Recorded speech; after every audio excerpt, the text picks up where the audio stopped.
Welcome to In 20XX. This series takes the listener, year by year, into the future. If you like emerging tech, ecotech, futurism, apocalyptic survival scenarios, and disruptive science, sit back and enjoy short stories that showcase my research into how the future may play out.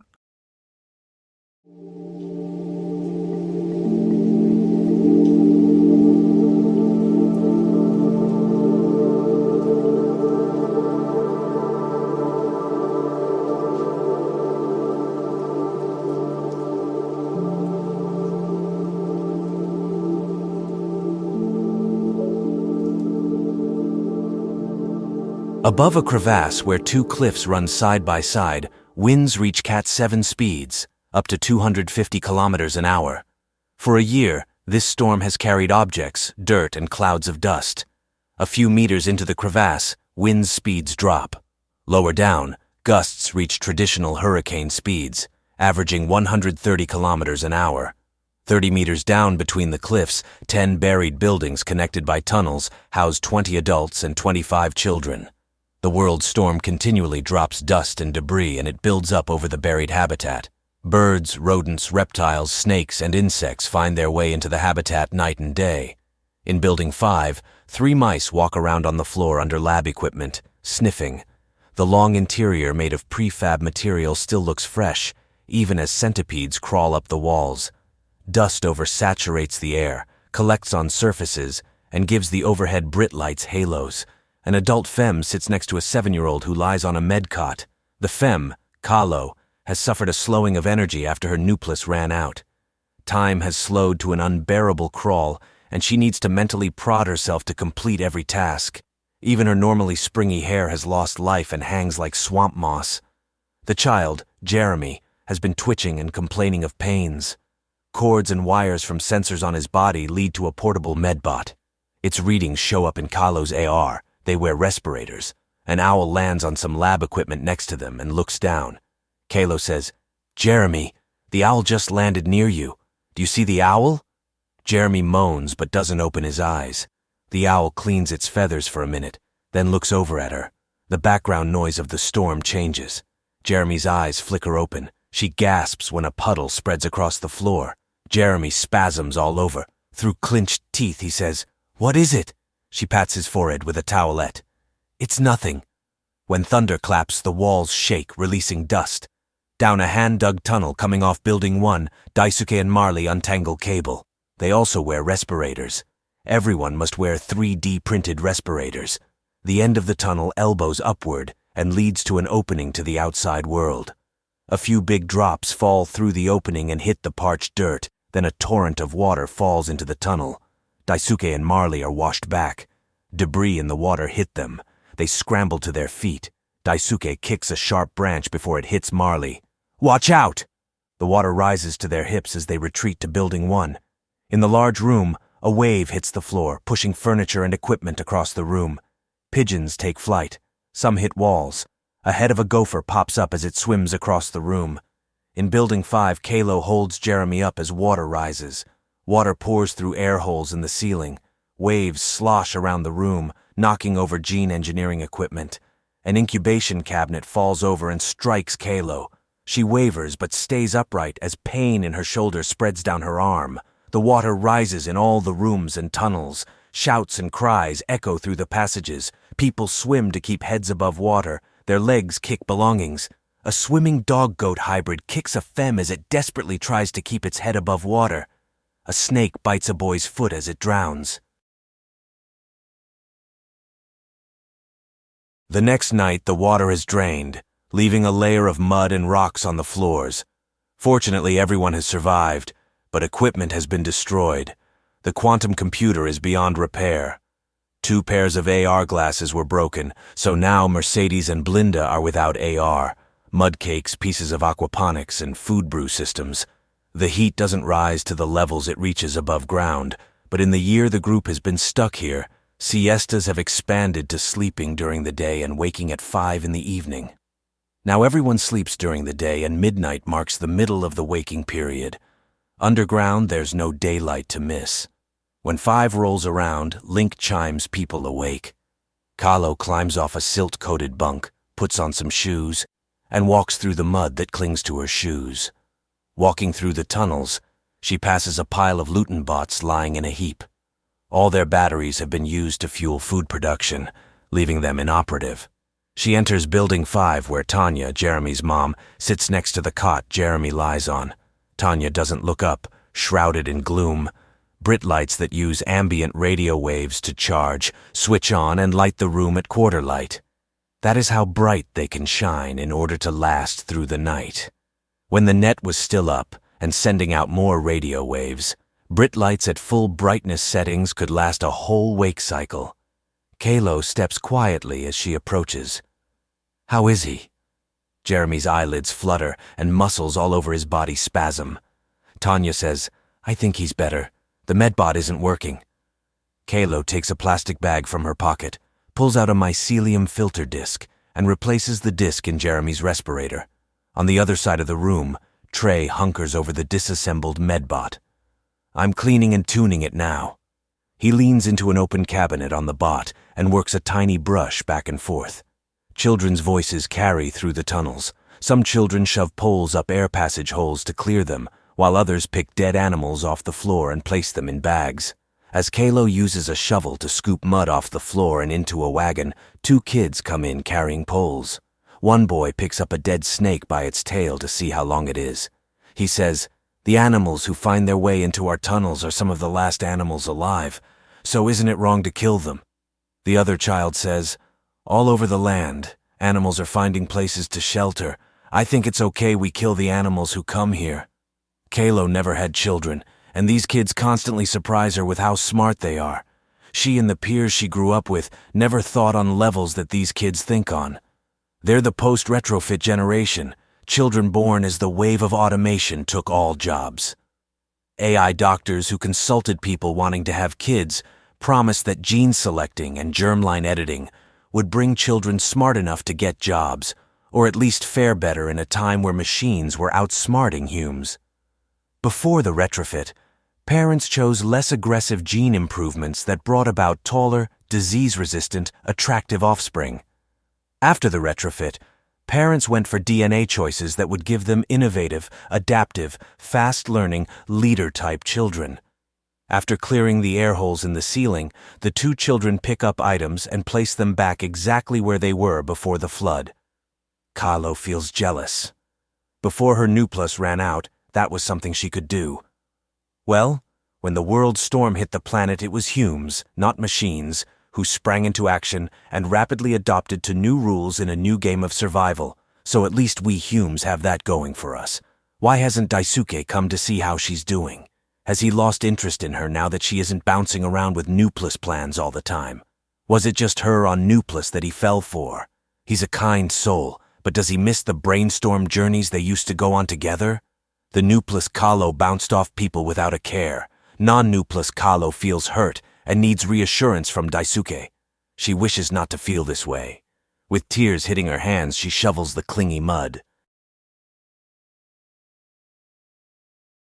At the end of a tunnel dug by one that extends far from the other tunnels, Mars examines the scattered pieces of his whiskey distiller.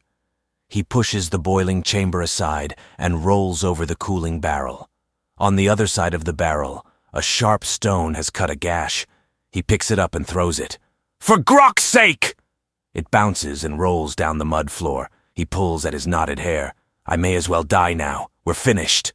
As a headache pulsates behind his eyes, he pulls his fists over his glasses, leaving dirt smudges. A high-pitched, meek voice calls down the tunnel. "Mr. Mars, we're having a meeting." Mars spins around. When he sees Andrea, the daughter of Tanya, aiming a flashlight down the tunnel, he pauses and relaxes his fists. "Andrea, I'm kind of busy right now." She says, "It's very important. My mom says our lives depend on your input." Mars drops his arms. "Well, I suppose I should go then." The old Hulk follows the 5-year-old up the uneven tunnel. They enter the main tunnel where wires come off car batteries on shelves. Dissembled construction bot parts lie in a heap. Voices can be heard. He glances to his lower right, and the time appears. 5:30 p.m. Why start so early? The kids probably haven't had breakfast yet. Andrea walks up a branching tunnel to Building 2 and he follows. Steps built over the dirt slope lead into a large room. 18 adults and 23 children sit at tables and benches. Daisuke and Kalo sit at the most prominent table. Andrea runs and sits next to her brother Luck. Where is their mother? Mars finds a seat near the back. Bonnie, a femme with hard eyes, stands saying, "We are running low on water. The mud hasn't even finished drying. We didn't get any of the floodwater and it damaged all our equipment." Mars can't help himself. He calls out, "Dig a pit." All faces turn to him. Bonnie remains silent. He clears his throat. "Dig a column and keep digging it as deep as you can make it. That way, floodwater has a place to go." Many ask him questions at once. How do we collect water? How do we drain floods from the rooms? How do we dig the pit? He clenches his fists on the tabletop. "I told you people to leave me alone and let me tunnel to my junkyard. Once I get there, we can turn things around." Kylo raises a hand. "Excuse me, Mars. We could die before you reach your junkyard. Couldn't you help us get back on our feet?" Mars says, "Does anyone have any booze?" He watches the silent faces in the light of the glow lamps. No one? No one keeps a private stash packed away? Nobody? The 3D printer is broken, so they make pickaxes out of robot arms and shovels out of robot casings. Taking shifts, they dig a round space the size of a large room. As they've done with the tunnels, they mix micrete and throw it against the ceiling and walls where it dries. By adding micrete layer after layer, they prevent cave-ins. When the micrete dries, it forms a hard shell. Then they start digging down. 3 adults at a time break up rock and lift the pieces into haulers. Children pull the haulers to the wide opening. Each night brings cool as the temperatures outside reach freezing.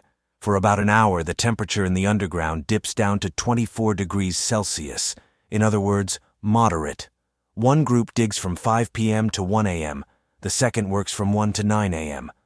Some people are better at digging than others, but with the threat of flash floods ever present, everyone digs better than average.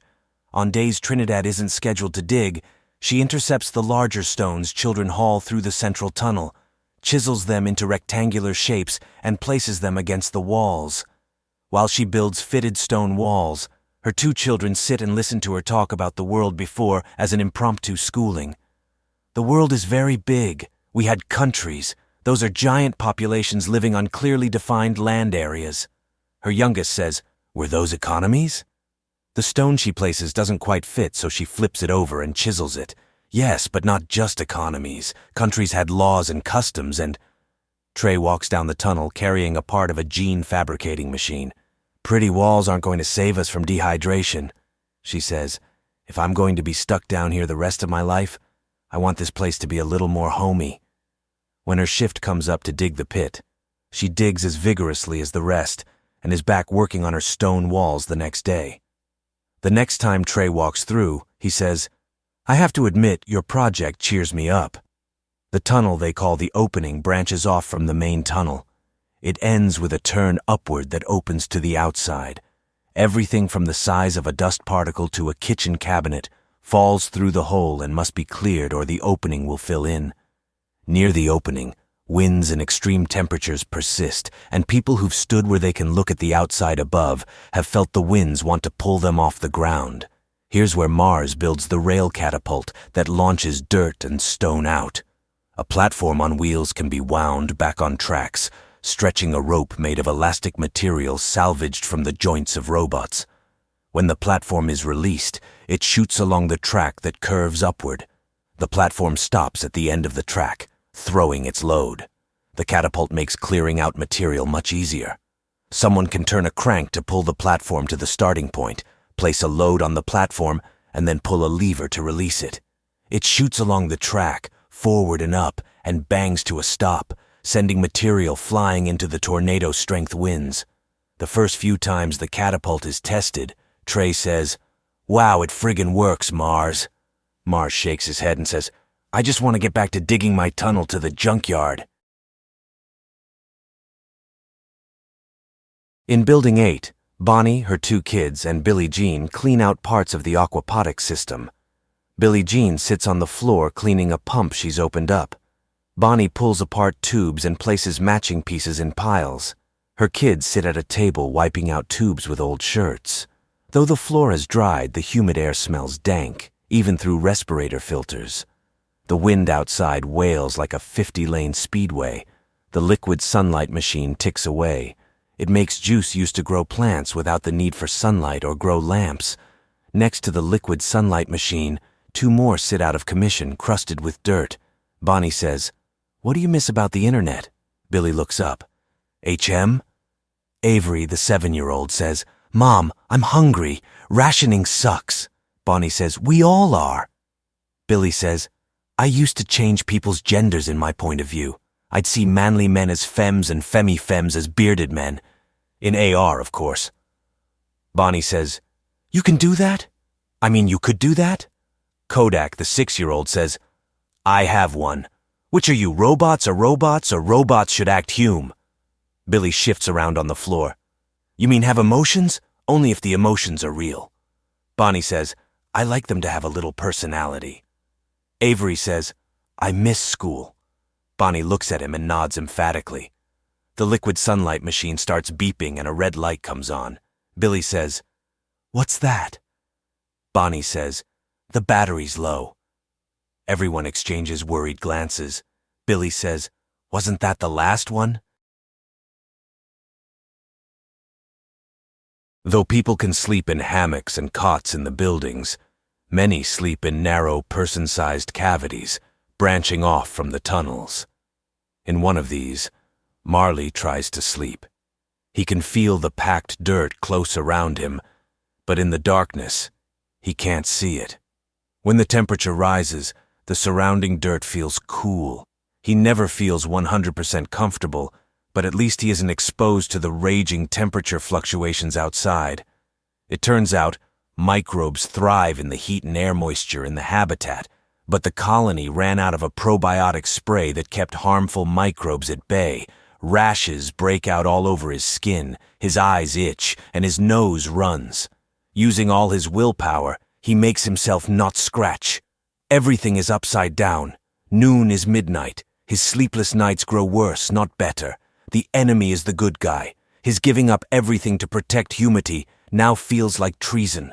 If you infiltrate a terrorist group and everyone else dies, accept that group. What then? Are they no longer a terrorist group, but humanity's only hope? He has no one to report to. He has no country to defend. Can he still think of them as a terrorist group when they can't cause any more damage? Few of the people here even knew about the bioterrorism. Mars joined the group late and doesn't know the first thing about how to bioengineer. Daisuke and Kalo are guilty for sure, though Marley has yet to hear them talk about it. The group needs Daisuke and Kalo. For a moment, Marley's whole body tenses. He holds in what would be a howl if he let it out. As he relaxes, he feels numbness for a few seconds before agitations come back. Daisuke and Marley enter Building 2 and swap out the mycelium filters in their respirators, putting the used filters into a can labeled compost. They sit at a table. Also in the room, 4 kids sitting on the floor play an AR game together. A miniature monkey cat sits on one of the kids' shoulders. Daisuke eyes Marley. "You feeling okay?" Marley's drooping eyes pop open. "Yeah, no, I'm fine. I've been having trouble sleeping." Daisuke nods. "We desperately need to grow some fresh coffee mushrooms." Marley sighs. "Don't I know it?" Using their AR, they join the same share workspace. A 3D model of their location appears between them as a hologram over the table. Marley sends out a ping-all devices, and the hologram terrain lights up with hundreds, then thousands of dots showing locations of connectable transmitter receivers. The dots indicating devices in the habitat look orderly. A wall of points is a shelf of tools in Building 5. Above the habitat, a cloud of points comes from all the debris that the storm has been dropping on them. Daisuke says, "Do your magic." Marley air types, "I'll just ping for cars." 5 points in the cloud turn red. "Those are far. See this one? This one is closest to our opening. It's a Ford Embark." Daisuke says, "Do you think it's buried?" Marley says, "If we're as lucky as we were last time." Kylo enters the room. Daisuke, don't do it. Get someone else to go. Daisuke turns to her. The gear is a lot better now. We have helmets. We have a cable. Kalo stands over him. You're not good at that sort of thing. She starts walking away from them. I wish you'd listen to me. Marley, tell him not to go. Daisuke has a confused look on his face. Near the opening to the world above, Mars modifies the catapult. A wind gust knocks him back, but he gets back on his knees and keeps working. His AR draws a red circle around a scorpion crawling onto the catapult, so he takes his shoe off and smashes it. Nearby, 5 pigeons walk around. Daisuke comes up behind him. Hey Mars, me and Marley were wondering, why do you want to get to the junkyard so bad? Mars twists around to peer up at them. I know it seems like we need more drinkable water, fresh air, and a way to cool down. But what we need more than anything is a steady source of power. Solar won't work here. The storm shatters the panels. Wind turbines get busted apart. We don't have the tech to make a nuclear power generator. Hell, even a steam generator requires something to burn, which we don't have enough of. Daisuke and Marley both frown. Mars raises a wrench. But we do have an amazing source of power that requires minimal tech. Can you guess what it is? Daisuke says, stronger wind generators? Mars says, someday maybe. But for that we need better production equipment. We can hardly make shovels right now. Marley says, I hear a lot of thunder. Some way to harness lightning? Mars twists his face. No. Okay, we have temperature differentiation. He waits for one of the younger men to say something. The nights are freezing and the days are on fire. That creates a temperature difference that's always pushing its way to the underground. Have you ever heard of a Stirling engine? They both shake their heads. Mars adjusts his knees on the ground. They are steam engine-era machines that turn heat difference into mechanical power. They are a wonderful invention that was overshadowed by coal and electricity, and they're perfect for our current predicament.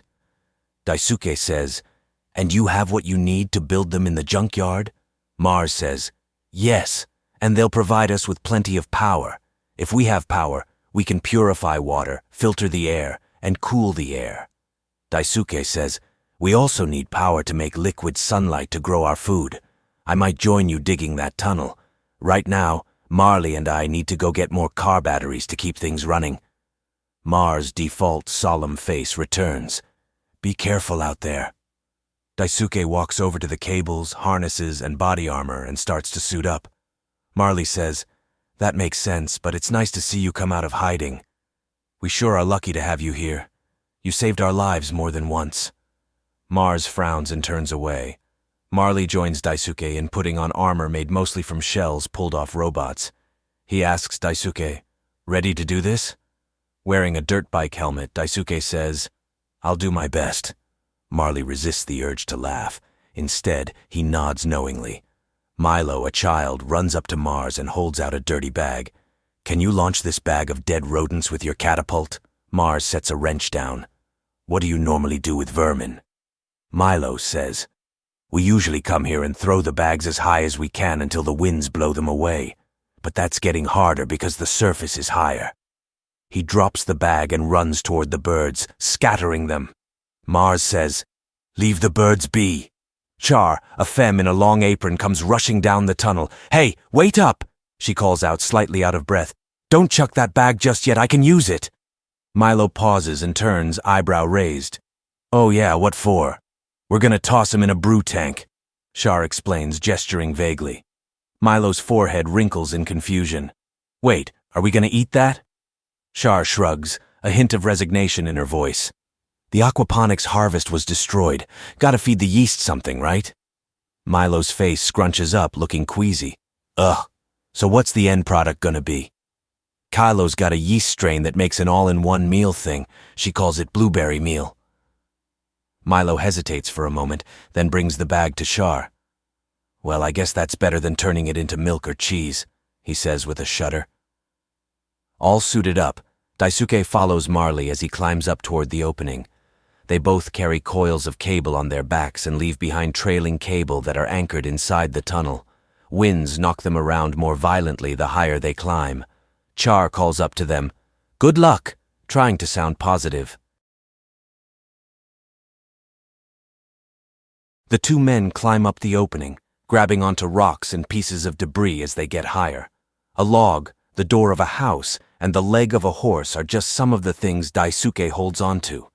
His hands slip inside his thick linen gloves that reach his elbows. When he grabs the bottom of a swivel chair, it comes loose, so he throws it to the winds and grabs onto the wheel of a bent bike instead. Above, winds spin objects as they drop from the cliff tops to the crevasse floor. Above the crevasse, wind speeds double. If Daisuke could see that high, he'd see streaks as anything from dust clouds to mobile homes passes at over 100 kilometers an hour speeds. In the darkness, their AR use multi-sensors to render a visible landscape, though weather turbulence interferes. Echolocate is used to 3D map, but winds wash away most echoes. Small objects fall on him. Pebbles strike his helmet and improvised armor. If not for his noise-canceling links, he'd hear a continuous roar punctuated with crashes. Marley says, "You're going to get bruised. Just don't let go." Daisuke says, "Roger." Marley clamps onto a cable from the last battery run. It's anchored by a shot bolt stuck in a stone. Daisuke clamps on and follows. The next anchor penetrates the bottom of a refrigerator. The unpredictable winds sometimes knock him flat down, sometimes pull him up, and knocks him about in all directions. The drop in temperature alarms him. His clothes now feel cold against his skin. They need to get back into the habitat before the outside turns icy. AR shows a green target where the car is, though the slope is in the way of him seeing the car. Marley reaches a spot where dirt and garbage bury the cable from the last trip. "I'm going to use the shot bolter. You can harness to my cable." Daisuke says, "Got it." Bang! The blast gets past his noise cancellation. A minute later, another shot rings out. He switches his clamp from last trip's cable to Marley's cable. The ground is layers of giant to tiny objects, so they must climb over and around things. Seeing a mostly buried feeding trough, Marley fires a bolt and loops his cable to it. Daisuke says, "Should I do that too?" "No, one's enough. I'm pinning it as high off the ground as I can." Daisuke can see the green target superimposed on a car, half-buried nose first, an autonocab so the batteries should be easier to get to than other vehicles. Assist says, "Falling object, get down, emergency." Marley drops low. A frame that could be a window frame spins as it falls. It suddenly glides, heading straight at Daisuke and knocking him over. Marley rises and turns around. "You all right, Daisuke?" Daisuke remains low, moving like driftwood rocked by surf. Marley says, "Assist, how's Daisuke?" "He's unconscious but breathing and his heart is beating. He's not losing a detectable amount of blood." Marley says, "Let me know if his condition gets worse." He positions himself toward the car and proceeds. When he reaches the car, he uses a jack bar to remove the plates covering the batteries. Harrowing minutes pass as the jack bar slips time and again, and the winds knock him about. Daisuke says, "Ugh, Marley, what happened?" Marley looks over his shoulder at Daisuke, struggling to get up. "Hold tight, you got knocked out, just lie low." Daisuke says, "No, I'm okay." He stands bent over and takes hold of the anchored cable. Marley works quickly. Time out here is time they could get hit by something heavy enough to kill. Time out here is time Daisuke could suffer complications. He pulls his backpack off and stuffs batteries into it. When Daisuke reaches the car, Marley notices splattered blood on Daisuke's front. "You feeling okay?" His voice strained. Daisuke says, "I think I'm in shock. My side hurts, but I can do this." They load their packs with batteries and make their way back. Mars is gone when they get back. Marley pulls off his pack and helps Daisuke take off his pack. Daisuke acts dazed. He can sort of respond to what Marley says, but he doesn't say much. His right arm hangs limply, and he leans close to a point of falling over. Instead of removing gear, Marley puts Daisuke's left arm over his shoulder and helps him walk. Char meets them in the main tunnel. "You're back. Do you have the batteries?" Marley points his thumb backward. "Back there." Char passes them. "We're saved. I can start making liquid sunlight." Jan and Caddy clean dried mud out of a plastic recycler. Jan is saying, "I just wonder. He couldn't have been a very good husband if his wife went all the way to Mars. I mean, how's that not like a divorce?" Caddy looks up. "What happened? Is Daisuke okay?" Marley says, "I think he'll make it." When they climb the uncut stone steps into Building 5, Kalo stands up and hurries to them. "Oh shit, you guys. Daisuke?" They help Daisuke lie on a cot. Kylo removes his helmet, harness, and other gear. "Daisuke, stay with us.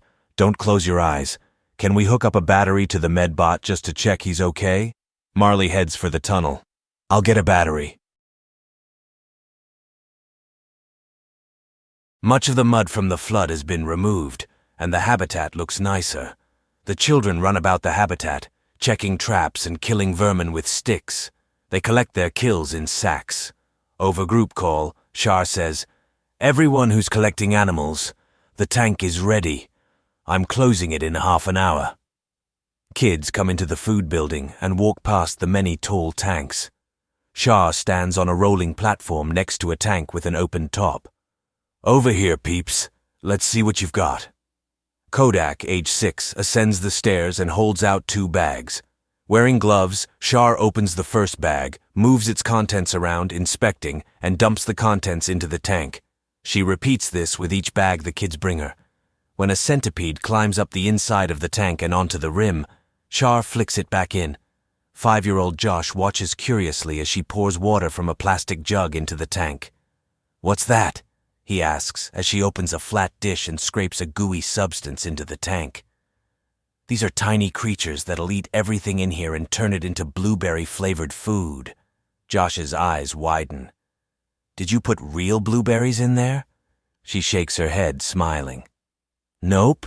The tiny creatures actually make the blueberry flavor as they grow." She pours in a liter of brown liquid sunlight. Then she opens another dish with a different colored goo and adds that too. "And what's that one for?" Josh asks. "Well," she begins, "some fungi in the tank will make a gas called methane. This goo contains tiny creatures that eat that gas and turn it into proteins." She closes the tank and lets Josh help her screw on the lid fasteners. "There we go, all sealed up," she says, giving Josh a high five.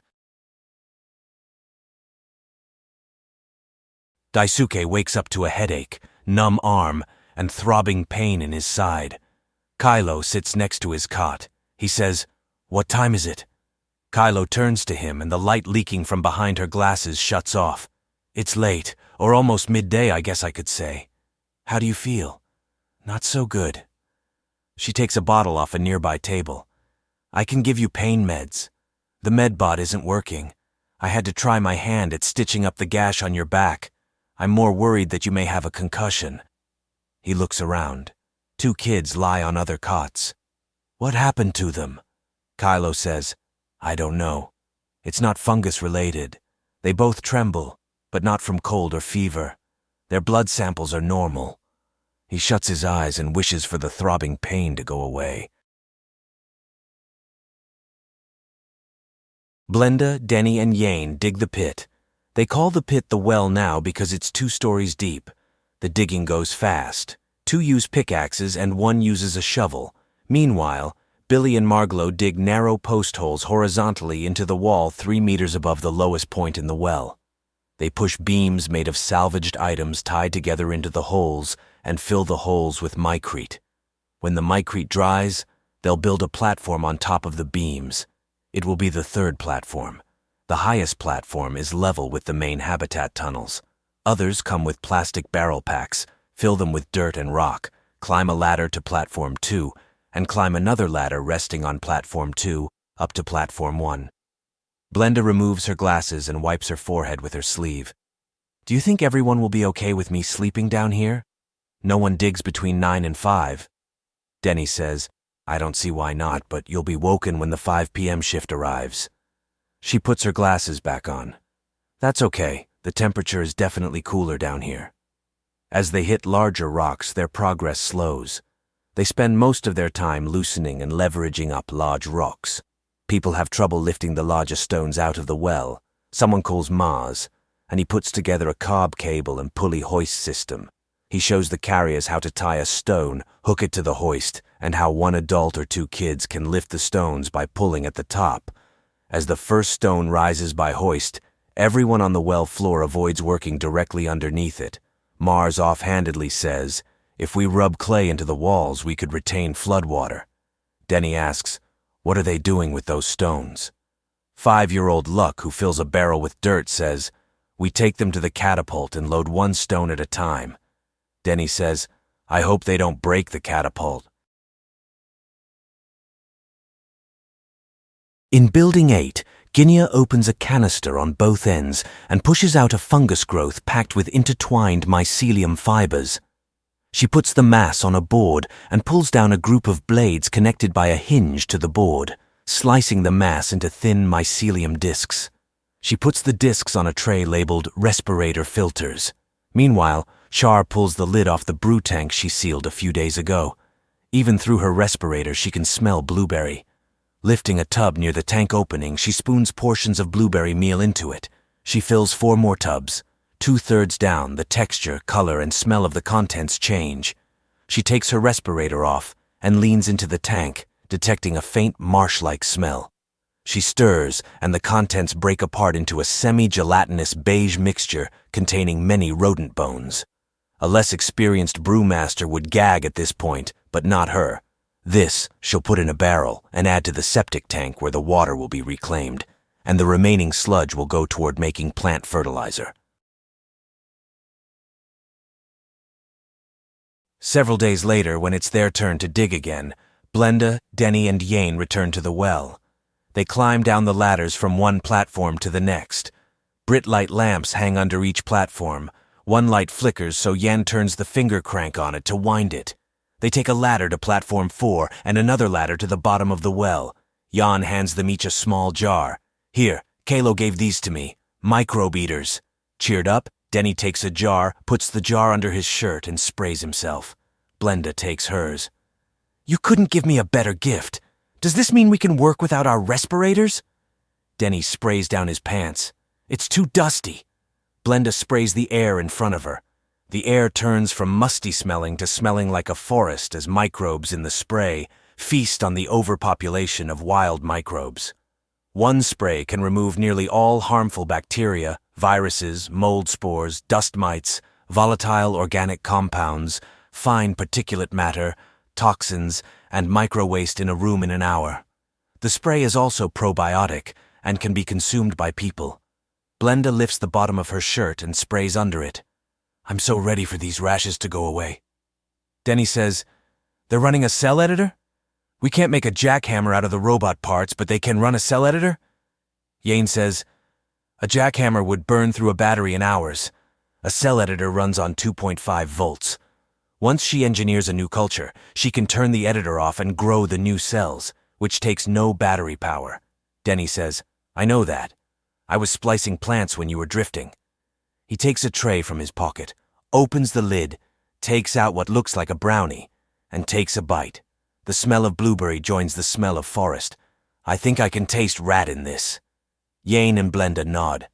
Yan says, I never thought I'd say this, but I kinda like the subtle hints of rodent and insects. I mean, when you've been rationing, I'm sure any protein source will taste good. Luck and Josh climb down the ladder with barrels on their backs. Josh says, You haven't started yet? Not long after they start, Yane hits a stone.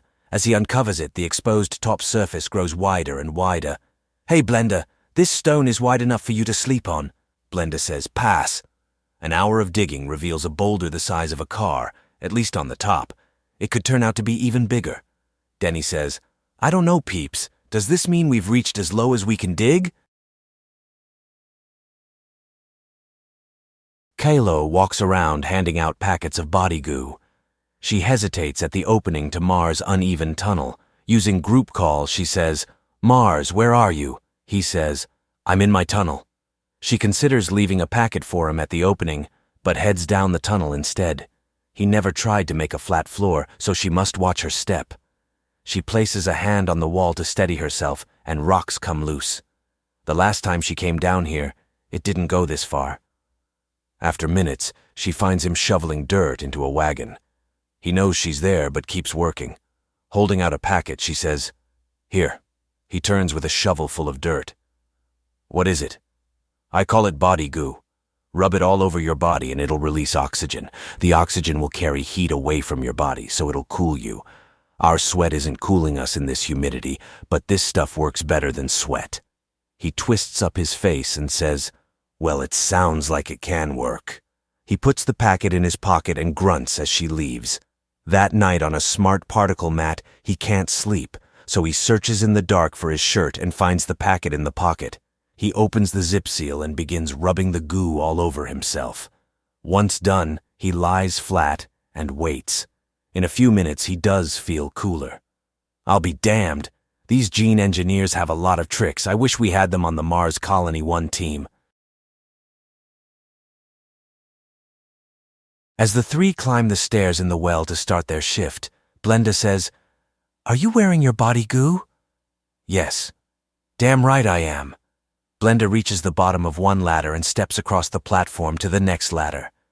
"Why did Carlo want to meet us down here?" Denny says, "I don't know." At the well bottom, the giant stone is half unearthed. They step down on top of it. Previous teams have made holes in lines across the top with hand drills. They've tried driving rods into the holes, but the rock refuses to break apart. Denny kicks at a hole. "I wonder if we should try to continue. Maybe we need to start a new well." Blenda says, "Do we have any kind of explosive?" They go at the rock with hand drills, while Jan digs around the rock. An hour later, they've made little progress. Carlo climbs down the ladder. "Hello? How's it going?" Blenda says, "Not." Carlo steps onto the stone. "I have something that may help you." She takes out a finger-sized plastic bottle and holds it up. "These little guys eat rock." Blenda says, "Like acid?" Carlo says, "No, it's living. I've never used these microbes before, so we'll have to try it and see. I'm glad we put together an archive before the net went down. An engineer in Philadelphia developed rock eaters for deep mining companies. I think we can pour this in one of these holes and leave it until the evening. You can quit early." Jane holds her back as she stands.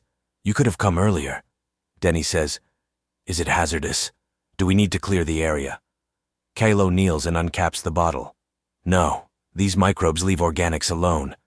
They watch as she opens the bottle and pinches it to release its contents into a drill hole.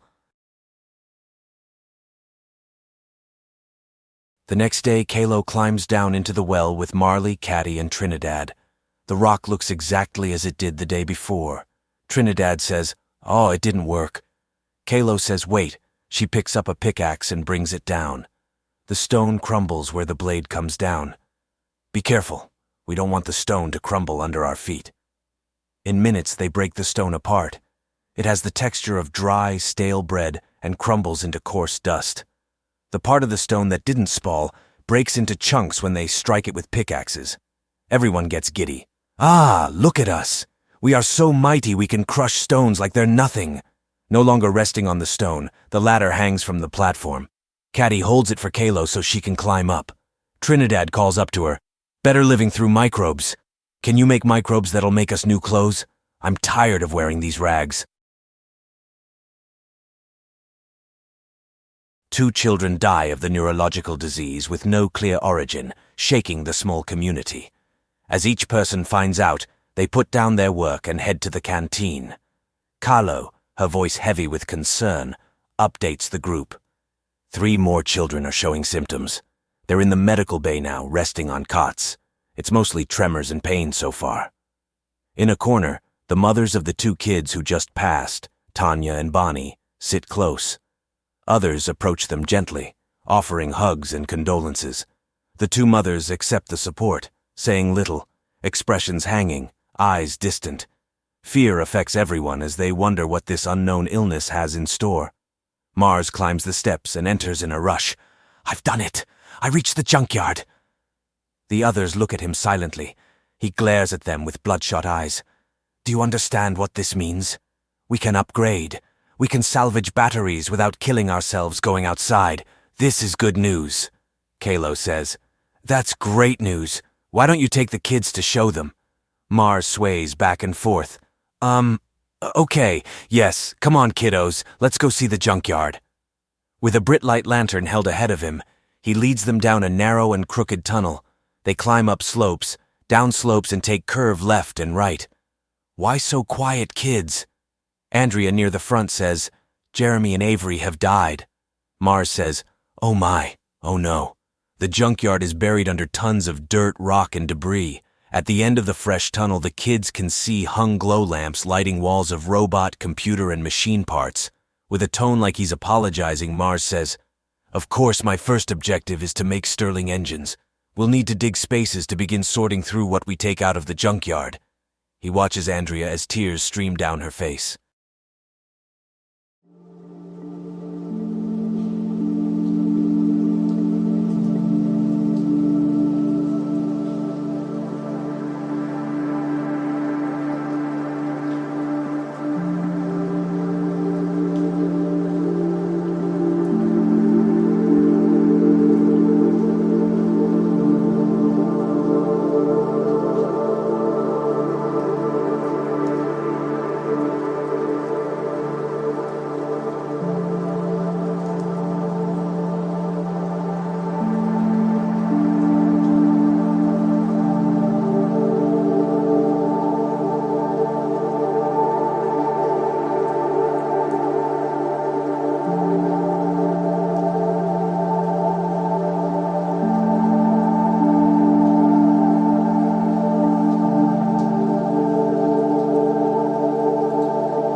Thank you for listening. Please take the time to rate, review, and subscribe so that more future-minded people can find this show. My landing page is in 20xx.com. There, you can find the companion website to this podcast that includes an illustrated timeline and glossary.